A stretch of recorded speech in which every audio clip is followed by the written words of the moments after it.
Jeg hedder Nicky, og jeg er elev hos Bluebyte som IT-supporter.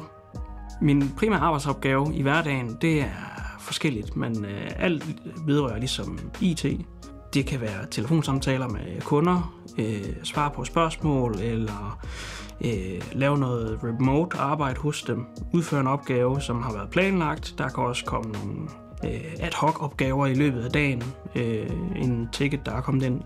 At beskrive Bluebyte som arbejdsplads, vi har en rigtig stor faglighed herude. Socialt, der har vi et stort fællesskab. Tit og ofte, der er vi ude at spille paddle sammen. Det er noget, vi går rigtig meget op i her internt iblandt hinanden.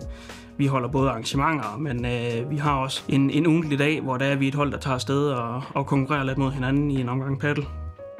Jamen, min rejse her i Bluebyte, den har egentlig været sjov og meget lærerig. Jeg har startet over i vores helpdesk-afdeling, hvor at jeg har været med til at tage telefonen og hjælpe kunder med mindre opgaver.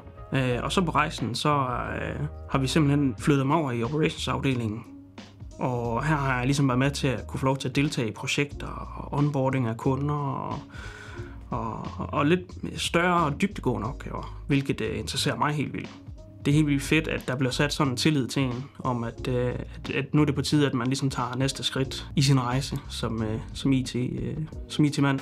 Det, der gør mig allermest glad ved at arbejde her, det er, at dagene de ikke er ens. Men uanset hvor svære dagene de er, så har jeg altid mine kollegaer at kunne spare sammen med.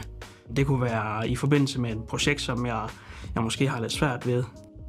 Så ved jeg, at jeg altid har en kollega at kunne tage fat i, og at jeg ikke er bange for at tage fat i, fordi at vi har det så godt sammen.